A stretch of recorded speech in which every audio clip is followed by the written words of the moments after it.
Hi class, in this video I'm going to go over our assignment Science and Engineering Practices and Science Process Skills presentation. For this assignment, you're going to be looking at both the science and engineering practices that are a part of the NGSS standards, as well as science process skills. These are the skills that we as scientists constantly engage in. It's important that students know that even though they are young and they are still in school, that we all can be scientists and exhibit behaviors that scientists do in the career field. So for this presentation, you're going to create 10 slides, 8 to 10 slides that you could share with your peers who teach another content area. So think about your audience when you are doing this assignment, because you really want to think about other teachers who don't teach science and you're teaching them all about these skills. So for the first part of the assignment, you're going to describe and compare two science and engineering practices from the NGSS standards. So those you'll find through our study materials this week, and they will take you to the NGSS standards. So to find the science and engineering practices, you're going to go down here to appendices, and you're going to go to the science and engineering practices. Now, this is going to give you a lot of information about these 8 science and engineering practices.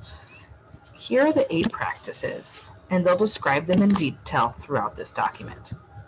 So when I think about the 8 practices, we have first, we want students to ask questions and define problems. We want them to develop and use models. We want them to plan and carry out investigations, analyze and interpret data, use math and computational thinking when looking at their data and constructing explanations and solutions. Then we also want students to engage in evidence-based arguments, so taking evidence from that investigation or evidence from that data to be able to argument a point or an idea. Finally, obtaining, evaluating, and communicating information. So these things should be embedded in the science teaching that you do alongside with the core ideas. Make sure that you look at some of my posts in the discussion forum this week where I share more information about the complex nature of these standards. The NGSS standards and all of the new standards that are coming out from different states like Arizona, we don't use NGSS, but they're all developed on this framework where we have 3-dimensional science. And part of the 3-dimensional science is, one, you're going to teach the content, or otherwise known as the core ideas, and students will do that through using these engineering and science practices. And then the cross-cutting concepts are how we think about the scientific concepts. So make sure that you understand those before starting this assignment. So you're going to choose 2 of these practices, and you're going to have to compare and describe these 2 practices. So when you are comparing and describing, give examples of what they might look like in practice, and make sure to use in-text citations.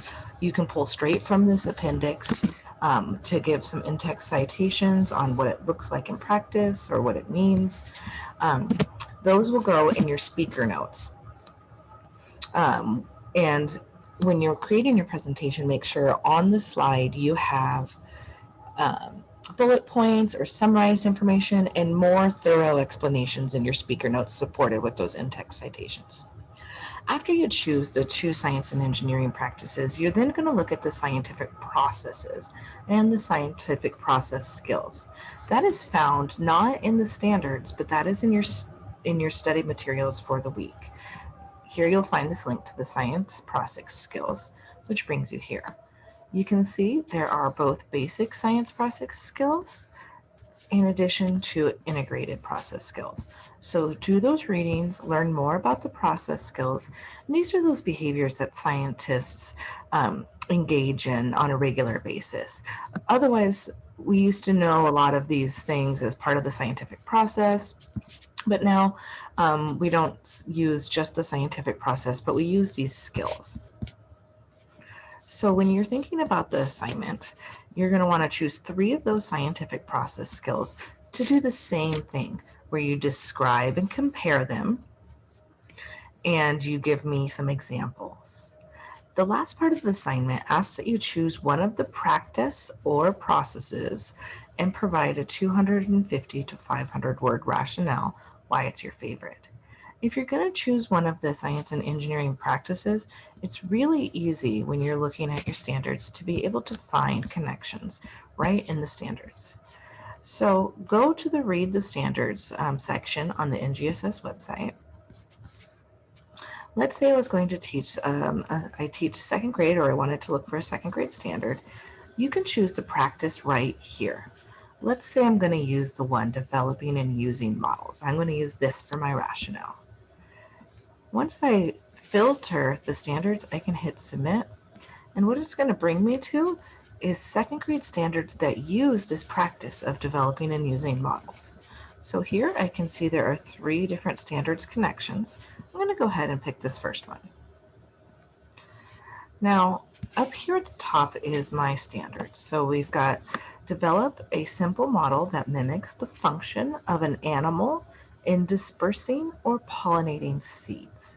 So we have to develop a model that mimics that function of the animal and their role in dispersing seeds. So here you can see that model is right here in the standard. And so now what I've done is I'm taking that science and engineering process standard, I'm coupling it with this core idea. And this is my standard, the core idea. So for your assignment, you're going to explain how you would teach this and give an engaging and meaningful activity in which students are developing models with the core idea of animals dispersing seeds or pollinating plants. And so you're going to describe what the activity would look like in your classroom and how it supports both of these ideas, the science and engineering practice of developing and using models, and then those core ideas of the animals pollinating or dispersing seeds. And so here's where our 3-dimensional science comes in our standards. So dimension 1 is your science and engineering practices. Dimension 2 is connecting them to core ideas. And the last dimension, which is not addressed in this assignment, is your cross-cutting concept. And this is how we can look at scientific world around us. So in that rationale, you're going to provide 250 to 500 words why you like the science and engineering practice or the science process skill that you chose, and give that complex performance of how you would teach this and how you're aligning it to that core idea in science. Let's go ahead and take a look at the rubric and see how you'll be graded on this assignment. So first, section that is graded, which is 20% of your grade, is the science and engineering practices. You're choosing those 2, you're comparing them, and you're describing them. To get a target score on this, you need to clearly describe it and compare them, and then you need to include several distinctive details and or examples. Support your ideas with in-text citation and expand using your speaker notes. The